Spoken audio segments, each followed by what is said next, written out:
Hello, good Saturday night to you. And just ahead of time, happy Father's Day to all of the fathers out there. Tonight we are doing a very special segment, and I have some mystery guests. I've got somebody on saying hello to me, hello to you. It does not give me your name, but hello to our Facebook user. Hello to all of those that are joining us. I'm going to bring on my guests, and then I have something very special that I want to do very briefly, and then we'll jump into our segment for tonight.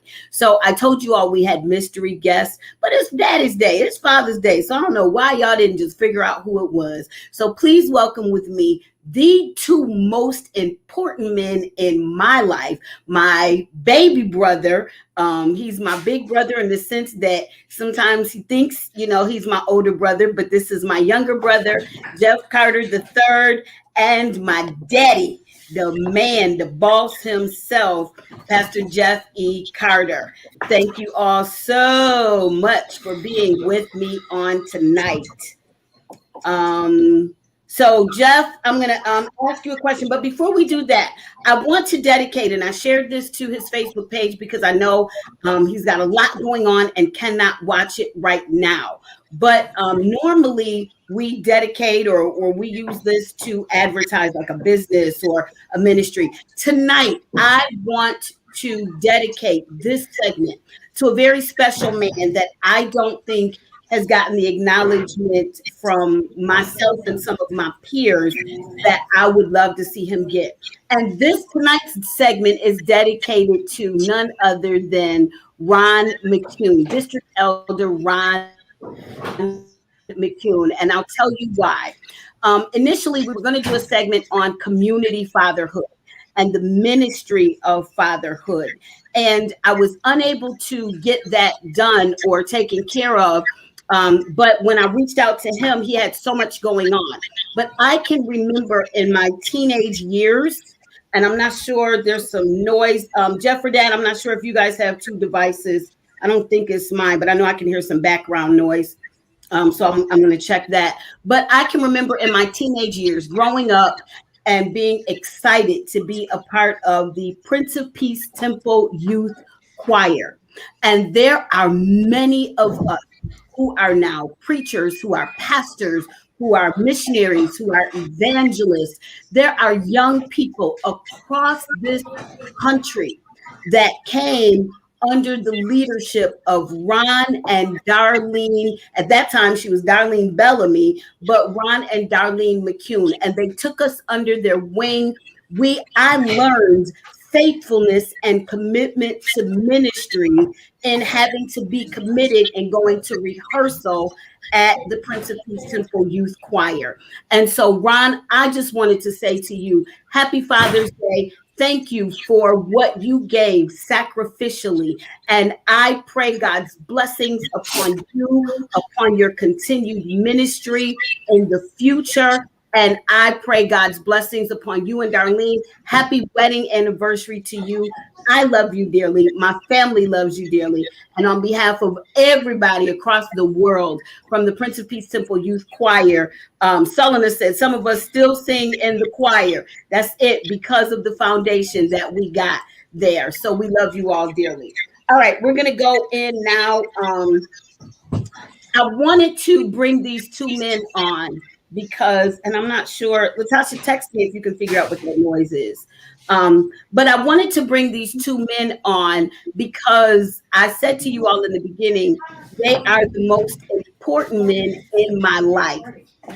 But one of the things that I love and that I'm super excited about is the fact that when I look at my brother, I see the man that my dad was and who has helped and raised him to be. And when I look around me, I see people that did not have the blessing of growing up with what I grew up with. And I wanted them to be able to share some advice with you as fathers. So if you all could share, Dad, you talked about something, and I'm going to open it to you and then Jeff. And you talked about the man in the mirror. And I think you said it was like a poster or something. Dad, I want you to open up, talk to us about that. Give us that story about the man in the mirror.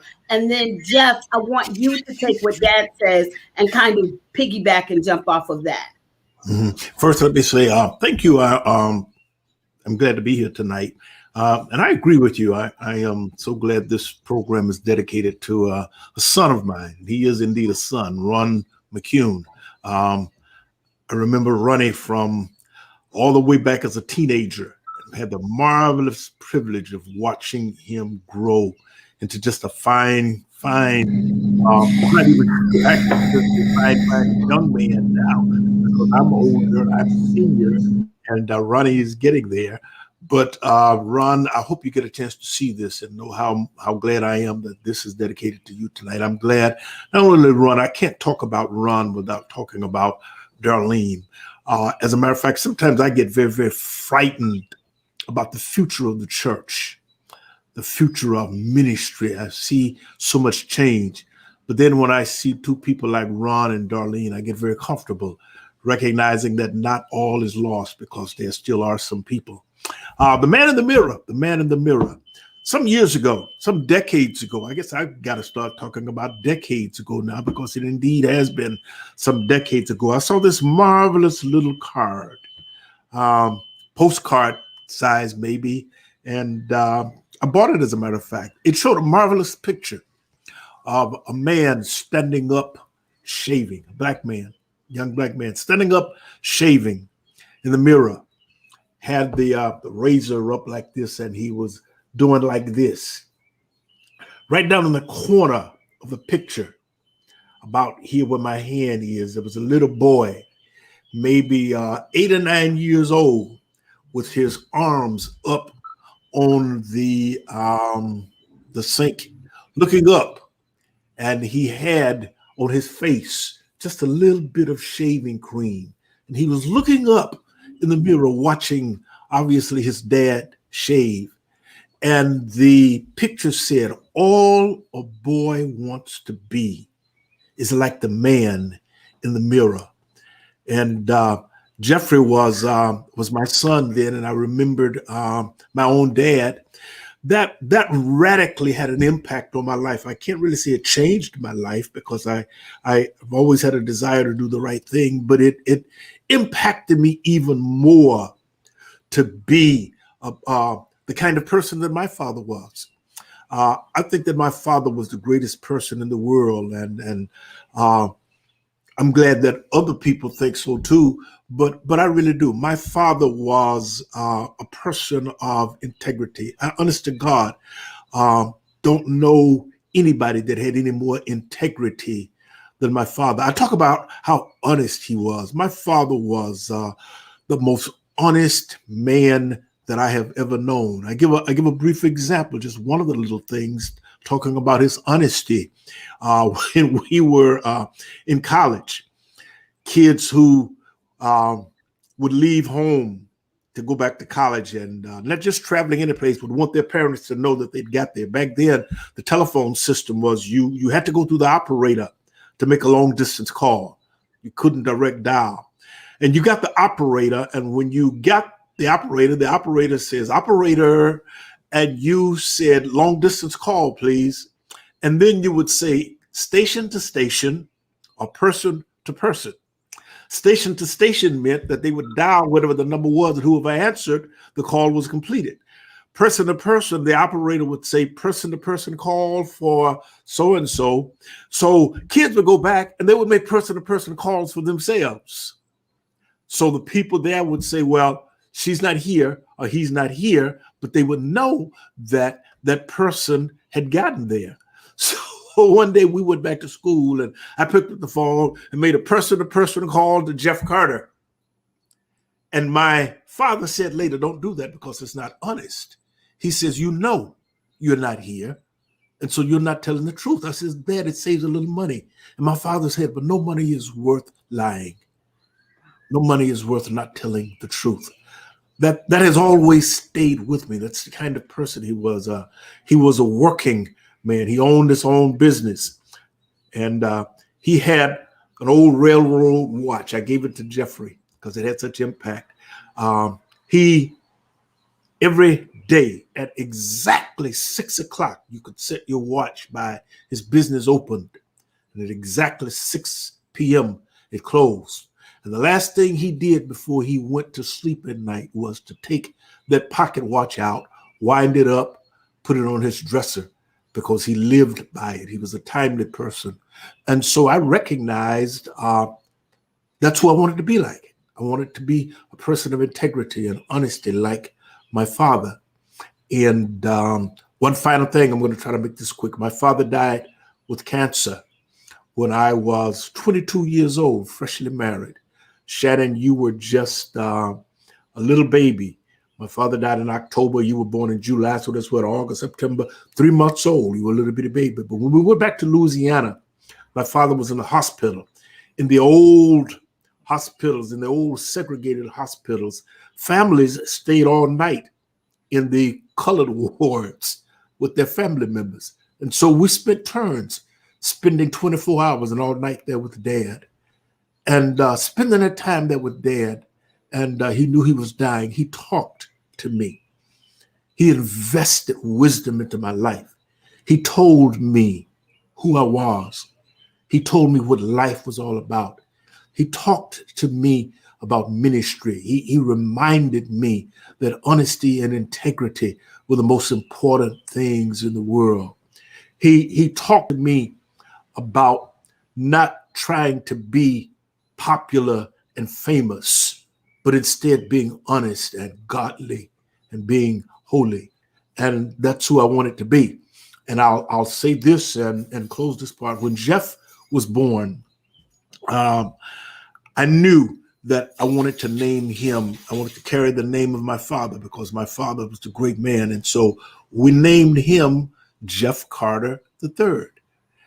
And in the hospital, the nurses with their little smart selves said to my wife, is your father's father living? And they said, no, he's deceased. They said, well, then your husband becomes Jeff Jr., your husband becomes Jeff Sr., and your son becomes Jeff Jr. And when the birth certificate came out, it said on the birth certificate, Jeff Jr. I said, no, that's my name. My wife said, no, you have become Jeff Sr. I says, no, my father was Jeff Sr. I will never be Jeff Sr. I will always be Jeff Jr. And so we went through the legal channels. Jeff, I hope you don't mind. We've talked about it. Went through the legal channels to have Jeff's name changed to Jeff the Third, because I said, I will never replace my father. My greatest challenge now at 74 years old is living up to Jeff Sr. I think I still want to be like the man in the mirror. And sometimes, I've never told you all this, sometimes I pray and say, God, before I die, just let me be like my father. Wow. Wow, that was awesome. Thanks, Dad. Jeff, I'm going to open the mic for you, however you want to share. I have, I guess it's weird coming after him because I have much the same to say about my father. I remember when you bought that poster home, and it has stayed with me. And I've told you this before. I've always tried to be the man that I saw in the mirror, and I've always tried to become a reflection of you. I think most people know what kind of man you are. And because of that, I have an obligation with my namesake to try to live up to the man that you are. Not only because of my namesake, but because of how you've raised me. I'm constantly trying to be a man of integrity, a man who takes care of his family. When I'm on my job, I get frustrated so often, but a lot of times I think to myself, I know what kind of character my father had, and I need to have that character. I need to make sure that when people see me and they hear the name Jeff Carter, that it means something. And it's because of the man that you were and the man that you raised me to be. I have said this before. I am one of some people, but I like to think few, but I'm one of few people who have had the privilege and the honor of not only being raised by the most honorable father, but I had a grandfather. I had elders. I had so many fathers, so many father figures and men in my life. And many of them echoed some of the same things that my father was doing and saying. And I hope I'm not out of line by saying this, but if a man or some of those men or a man that I knew did something that did not echo what my father said, my father was not quiet about it. And my father would let me know, that's not how you should live your life. Don't do that. And I'm thankful for that as well, because there are things that I saw that I had my father telling me, no, you don't need to do that. That's not the path you need to go down. And based on not only what he said, but more importantly, how he lived his life, it has given me a path that I felt like I needed to go down. Way before I even knew that I was going to be a father, just being the husband and the man that he was is what I wanted to do. I recall the time, now I'm telling my age again, but this was quite some time ago. But I recall going from people addressing me as Jeff to suddenly I became Mr. Carter. And I clearly remember the one day I was walking out of a building, the JCC, and the doorman said, "Good night, Mr. Carter." And I turned around and I said, "No, Mr. Carter is my father." But he said to me then, "You carry yourself like a mister, so I'm going to call you Mr. Carter." Wow. And to this day now, when people call me Mr. Carter, the first thing that pops into my head is, well, that's my father. But I also think of that statement and realize I need to carry myself like Mr. Carter. And Mr. Carter, my grandfather, Mr. Carter, my father, and I need to carry myself and walk in that path. That was good. That was really great. So, Dad, I want to ask you a question. Dad, where'd you go? He turned his camera off. That my computer did something strange, but you know how these things are. Let me say this real quickly before you ask that question. Sure. I am glad. I love when I go to Jeff's, not only to Jeff's job, but I'm glad Jeff has made quite a name for himself in the education field and the special education field. And of course, Shannon, I have to say this because I've said this to you personally. You know, in the church world and in the human services field, you've made quite a name for yourself. I feel so good now when I go places and people say to me, "Oh, you're Jeff Carter's father." And that really makes me feel good when I am known, not because of things that I do or that I've done, but I'm known because I'm Jeff Carter's father. And you know, Shannon, all these church folk, and when I come around human services, when they say, "Oh, you're Shannon Carter's dad," that's who I am, and I love that. I really do. I appreciate that. And you and I have laughed about that because I actually kind of said the same thing Jeff said, and I said oftentimes, and even on my job now, because the people plug it in right there, please, thank you.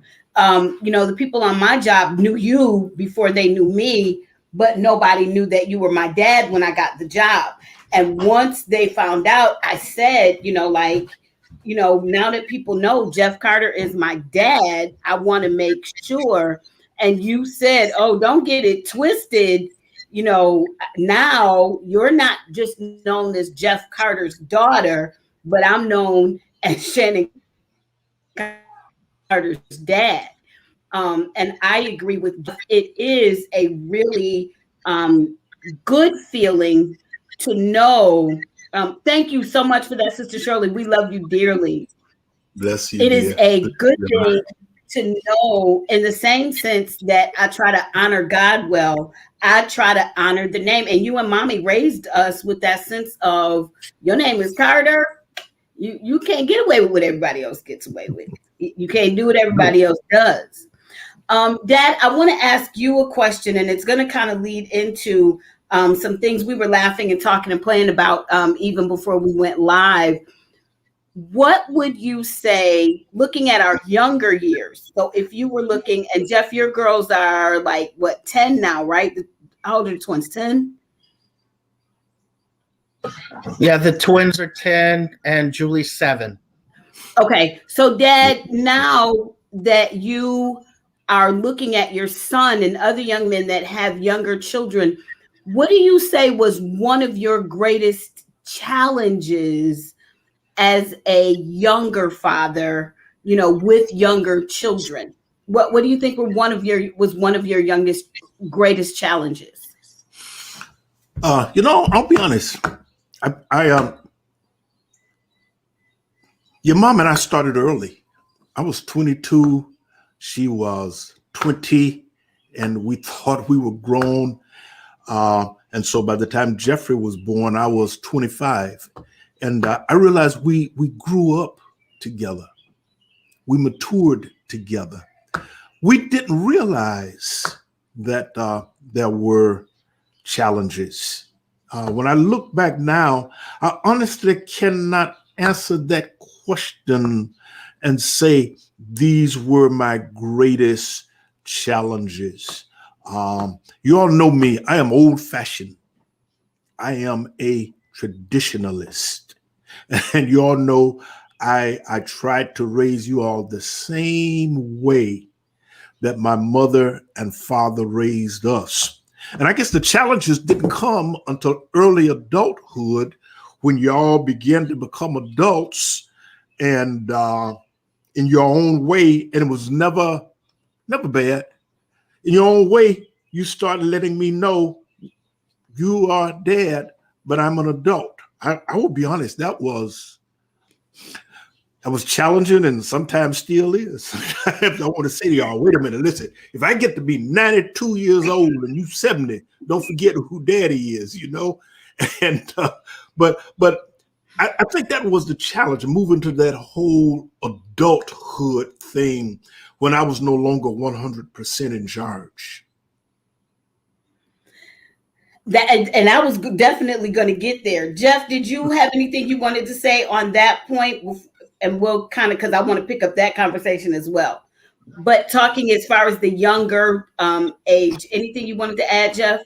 I can kind of go along with that a little bit. I guess in many ways I'm still in control, but it's very odd now, not only with the 10-year-olds, but even the 7-year-old, where even though I guess existentially I knew it was going to happen, it's odd when they start talking about things and you say to yourself, well, I didn't teach you. Where did you hear that? We didn't talk about that.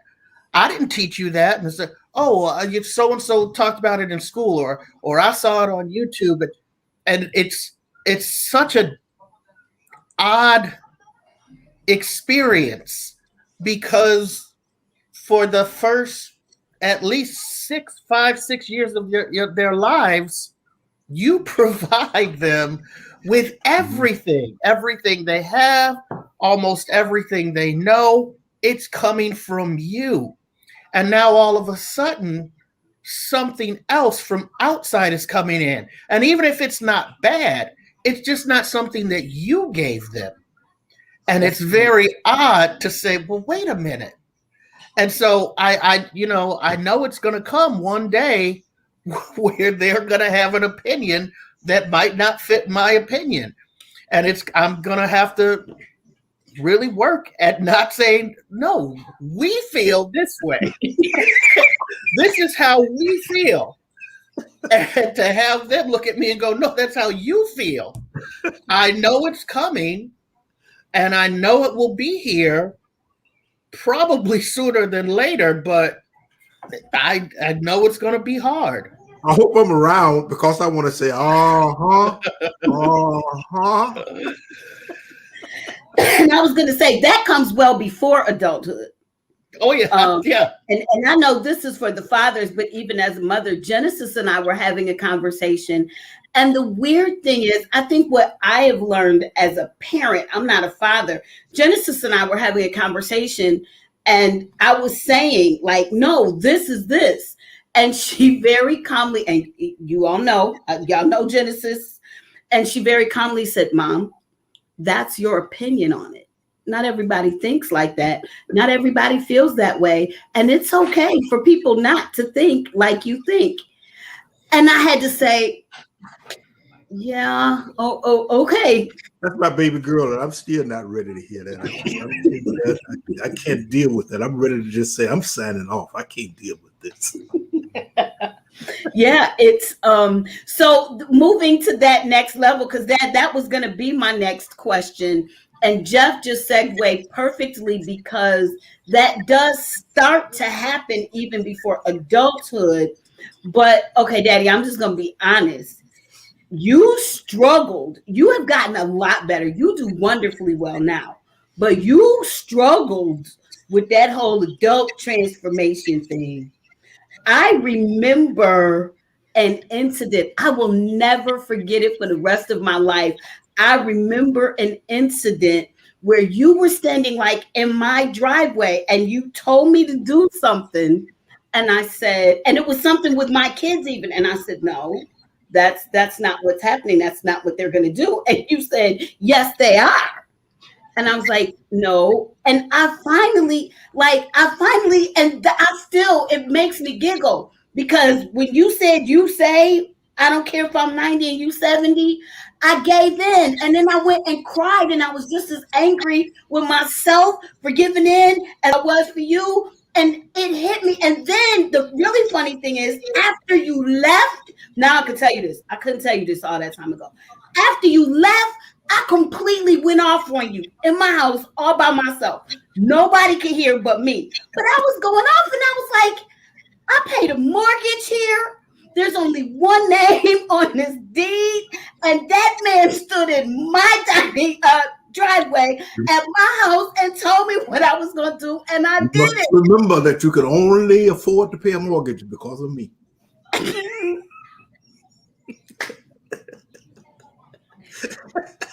Yeah, it was. But I appreciate how far we have come in that. So now I'm gonna ask you a question.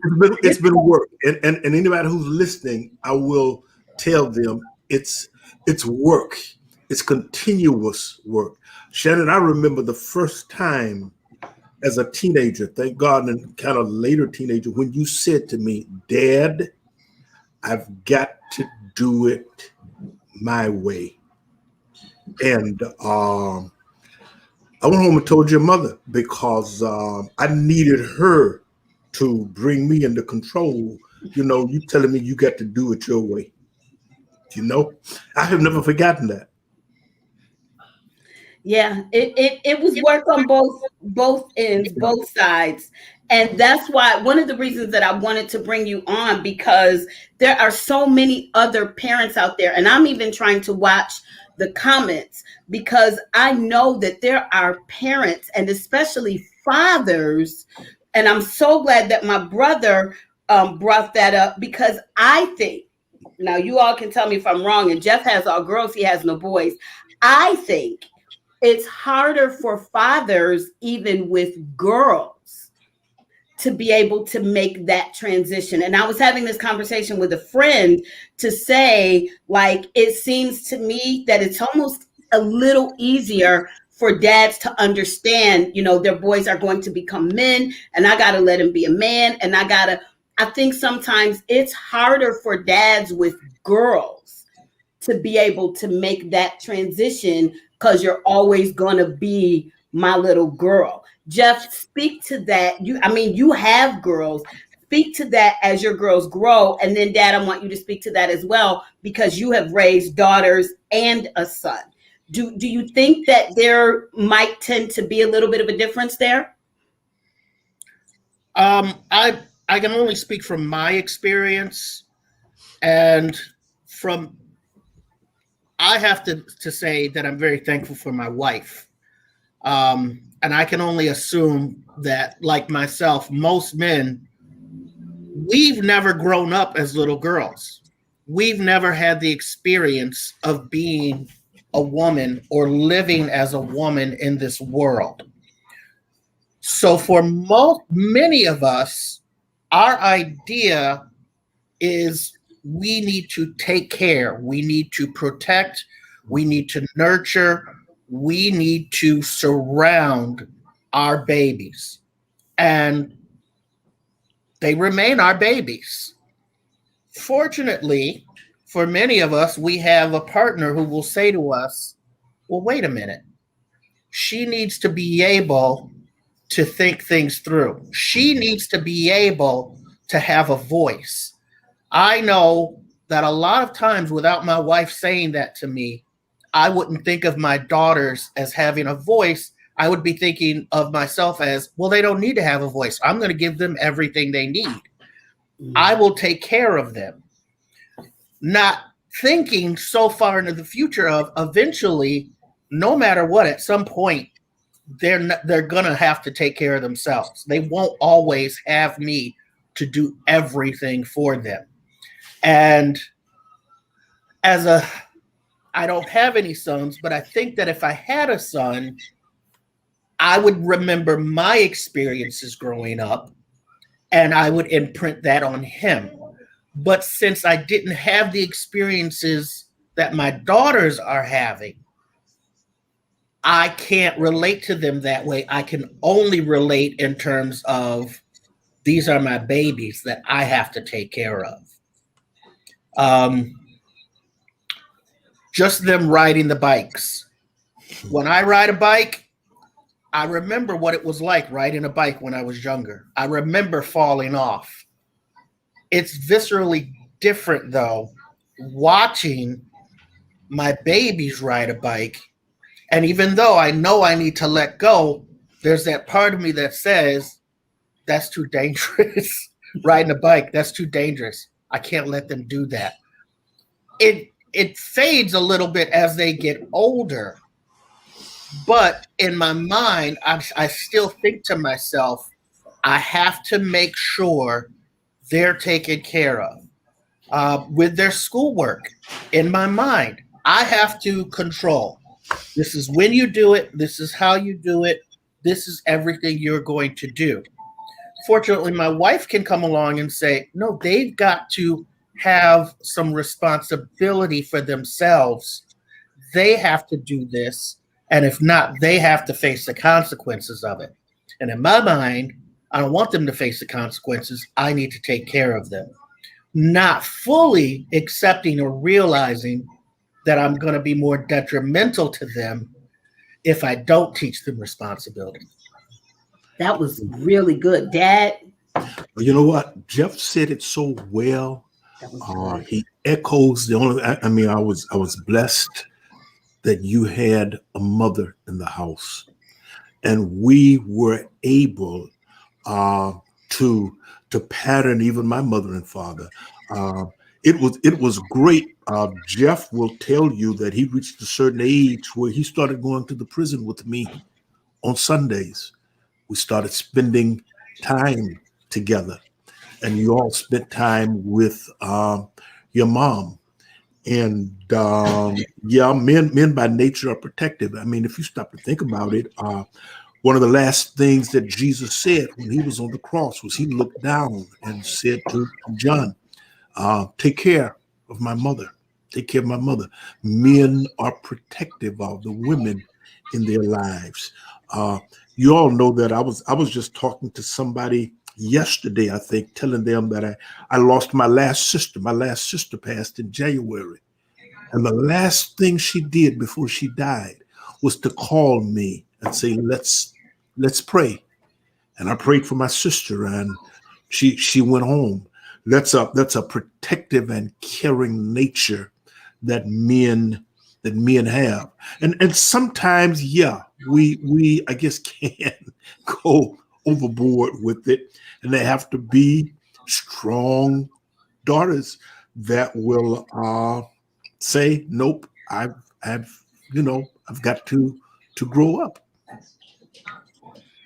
Yeah, that's good. I want to acknowledge as well that Mother Craig agrees and says fathers are very protective by nature about their daughters. Sister Shirley says, I have 3 sons and my oldest will be 50 years old. Wow, in August. And now I have to make suggestions and then listen to them and pray.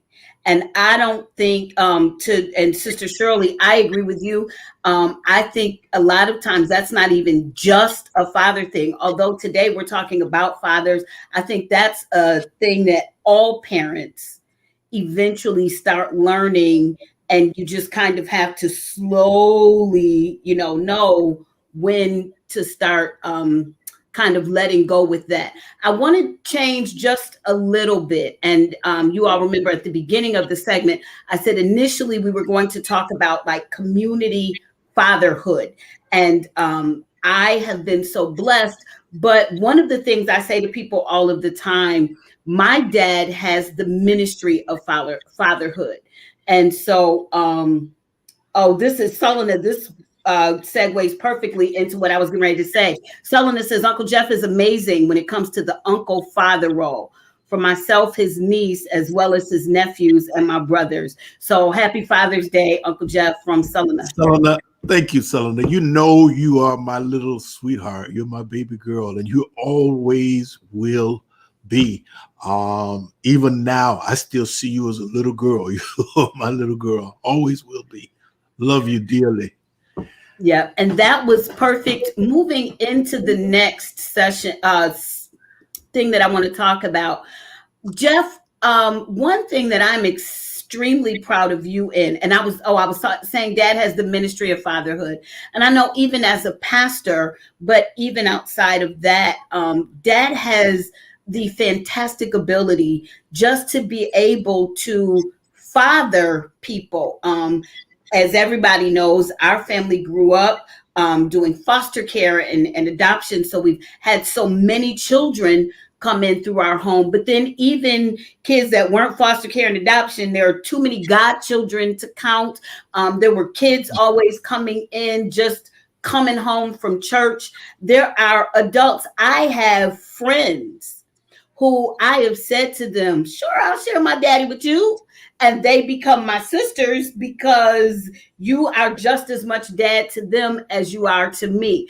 Jeff, I have heard you talk about sometimes some of the young boys in your classroom, and you can tell that there's no father. Talk to me about your place outside of just being father in the home, but the responsibility that God allows you to take on in being a community father.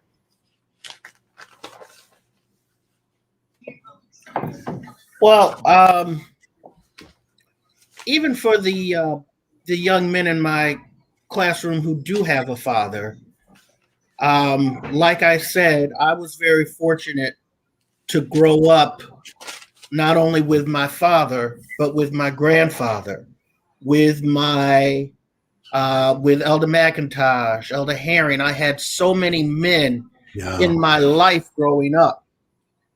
I did not have a male teacher until I got to high school.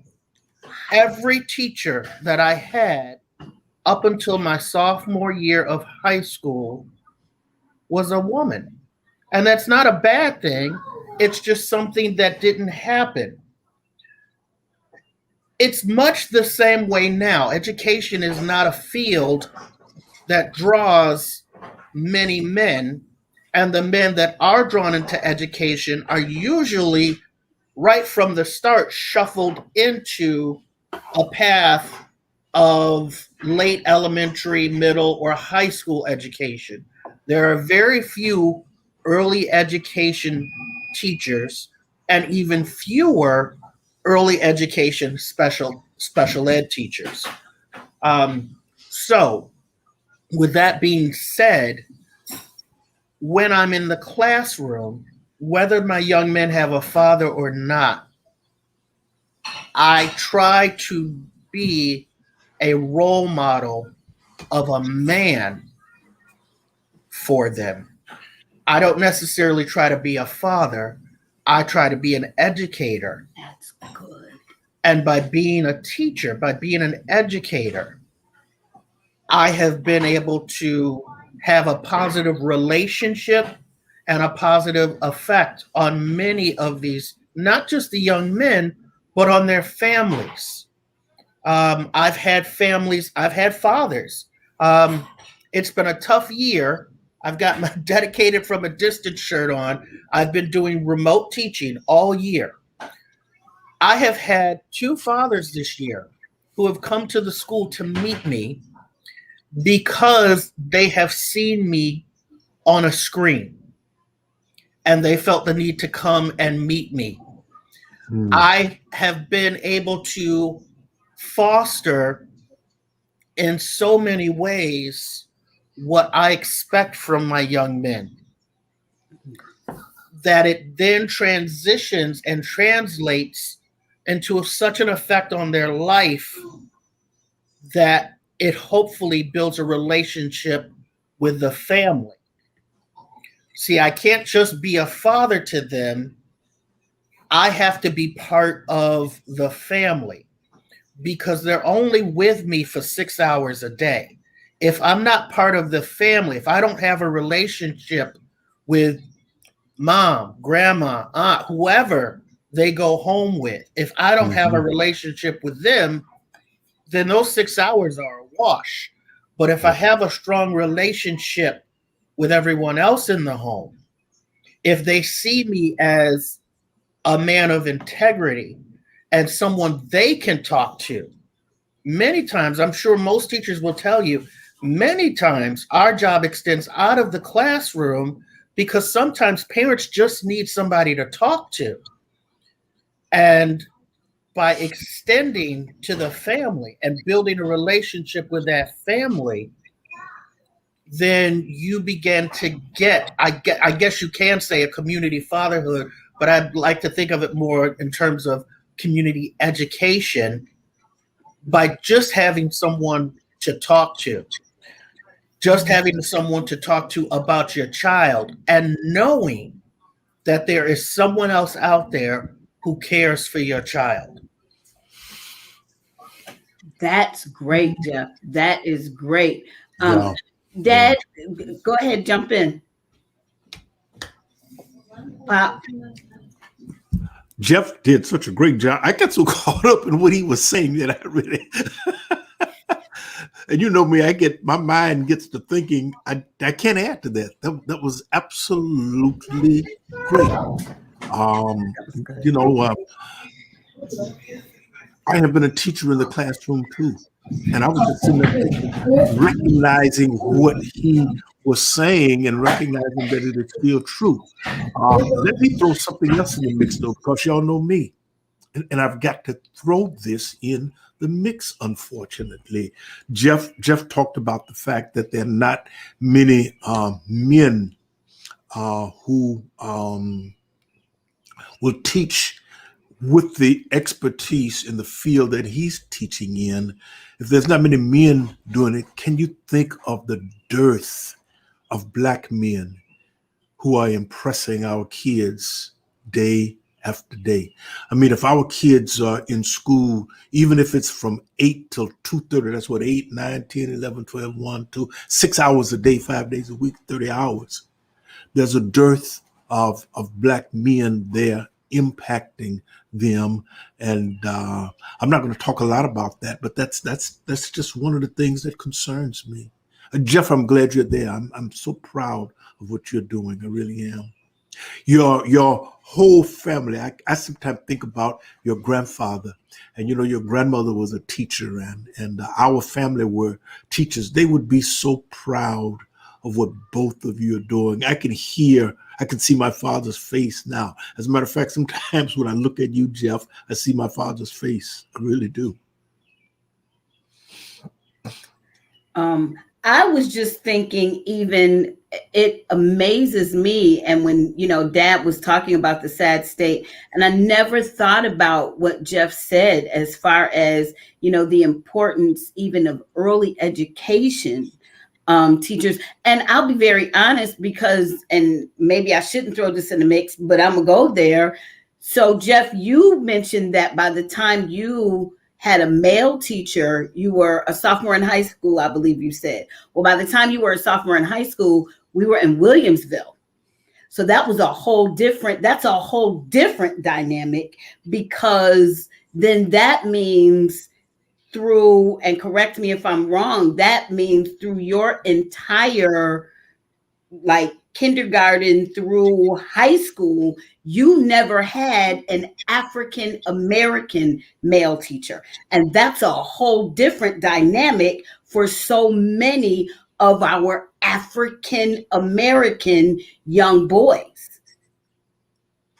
That's a whole separate dynamic. And what made me bring that in is because I look at both of you on this screen, and yes, Dad spent some time teaching, but my girls and I were just talking about it because Soraya asked me, where did Papa retire from? So now I have one who is committed to catch our young boys in their early adult education, because if we could get more of our men catching them there may not have been so many that Daddy would have had to catch by the time they got to Attica. That's completely two ends of the spectrum. Dad, and we've got about 6 more minutes. Talk to me about that, because we talked about community fatherhood and, fathering in the church and things like that. But even in your chaplaincy at Attica, there were men there. And I remember you talking about how some of them, you had the dad and the son right there in the same place. And oftentimes you had to come in and kind of do the reparations and repair, because I'm here because I didn't have that Black man father role in my life. Talk to me about that. Yeah, I mean, we don't have enough time for me to really talk about that, but it did always amaze me to see the fathers and sons and brothers and see the continual generational cycle of men coming in and out of prison. That impacted my work, and it impacts my continuation of trying to work to deal with that. I wish I knew the answer. I pray and say, God, help me to have even today some impact on that. Yeah. Yeah, that is I thought about that when Jeff was talking, and I'm sure he's not watching because he has an event going on tonight, but this is probably a whole nother, and I can't set up any more Love Challenge sessions because we're closing out, but that's a whole nother Love Challenge session in itself, because I have had this exact same conversation with Elder Doctor, who is one of our elders, but he is also in the education system. And one of the things he said was, and especially because he works in somewhat more of a rural area, he said, I have to stay there. And he said to me, he said, there's nobody fighting for our young Black boys out there.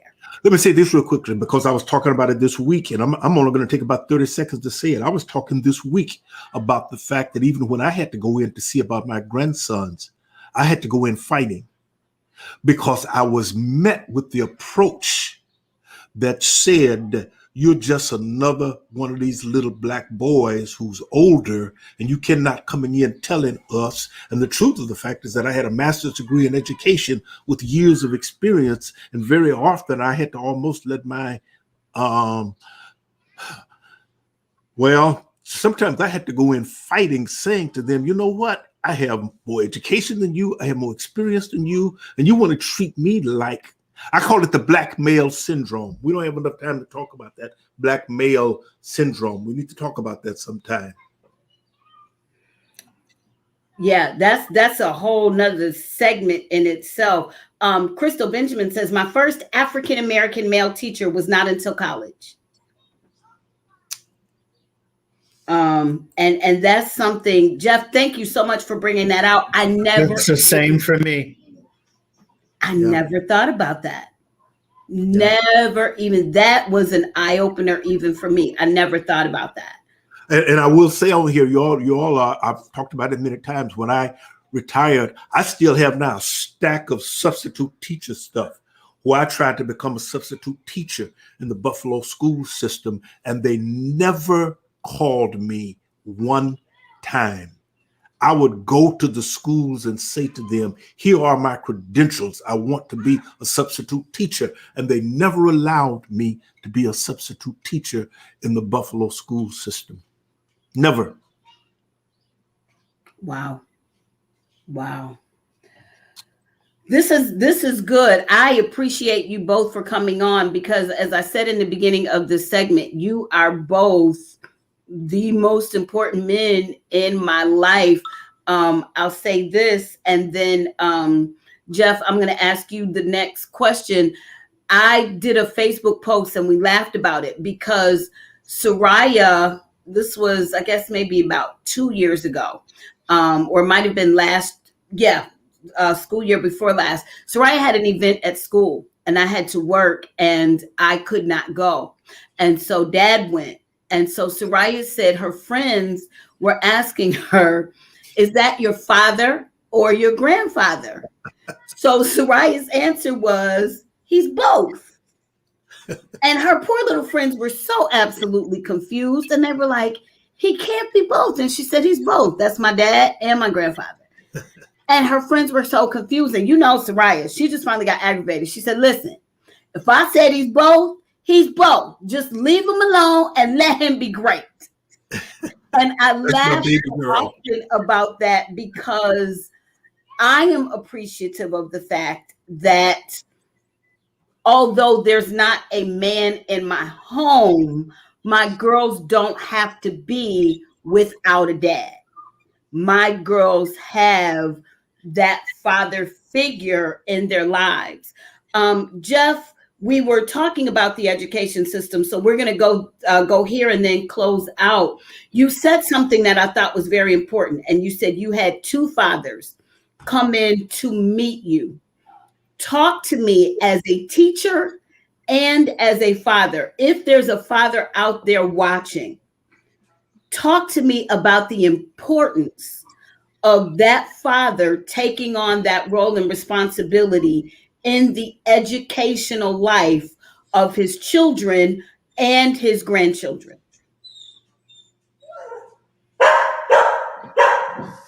It's kind of just like I said. You are the main caretaker of your child. As much as I love and care for your child, he's not mine. I only have him for 6 hours a day, 5 days a week.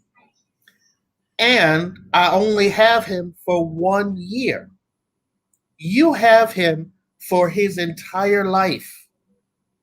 You've had him from birth, hopefully, through wherever he is now. You are a much bigger part. I love the fact that some of my kids, if I see them later, will say, "Hi, Mr. Jeff," they'll remember me. But because I'm early education, I have run into some of my kids that I say hello to, and they don't remember me. But to me, that means I did my job. And I did my job well because I am a part, only a part of that child's life. As a father, you are a whole. Now, I can be a better, more productive part if I have a relationship with you, if I can communicate with you, if I can talk to you. If you understand where I'm coming from, and better yet, if I understand where you're coming from. I'll never forget this. I had a little guy in my classroom, had extreme problems with regulation, would get angry at the drop of a hat. I didn't know what to do with this little guy. The dad came in and said to me, "I had the same problem when I was younger. You can try this, this, and this." Mm-hmm. It wasn't yelling at him, which I wasn't doing, but it wasn't yelling. It wasn't beating. It wasn't punishing. But because that father came in and said, "You can try this, this, or this," like I said before, based on his experiences, I was able to try that. And one of those things actually worked. And when he would start, I could tell when he would start to get upset, and say, "Hey, come on, let's go out in the hallway and push this barrel." And it would help him. It was fascinating. He would push and then be like, "Okay, I'm good now. I'm fine." I would not have known that without that conversation with that father. And too often, especially in special education, we are educated, we have experiences, but we don't know your children the way you know your children. So when we are planning for your children, we have to plan on what we know from the little bit we have. And that may not always be the exact precise thing that your child needs. If you come in and you become part of the process, then together we can find exactly what your child needs, as opposed to a committee of people trying to guess. This year has been very rough because when we have committee meetings in special education, you have to have an annual review every year to discuss the child's progress, discuss future goals and future objectives for this child. It is so much easier when a family member joins in and we can talk about that child with that family member. When there's no one there except for myself and a committee chair trying to figure out what we're going to do with this child in the next year, then we are just pulling at the little bit we know and the little bit we have. We are missing a huge component. So as a father, if you come in, even if you just call and introduce yourself, it fits so much better. And we get such a better picture of your child with that information. That was great. That was fantastic. Thank you, Jeff. Thank you, Dad. Thank you, Jeff. I know that you all have shared some fantastic information. Yes, Sister Shirley, I agree with you that fathers are definitely important in the life of a child. And if you are a man and you, especially like my brother said earlier, are in the church world or are in the, take that time and find a child that does not maybe have a father in their life and extend yourself and at least give them that male figure role, and God will bless you for it. Dad, if you would just close us out in prayer, I would appreciate it. Once again, happy Father's Day to all of the fathers. We love you all so very much, and we will see you in 2 weeks. I'll start advertising later this week. Thank you. We love you all. Dad, I'm going to turn it over to you to pray us out. Gracious God, we are always thankful that you are our Heavenly Father. You model what a father is and who a father is. We thank you for your faithfulness, and we pray that the Holy Spirit, the Holy Ghost, will help us to be as faithful as fathers as you are. We give you thanks and praise for this in Jesus' name. Amen. Amen. Thank you all again. Have a wonderful night, everybody. We love you all so much.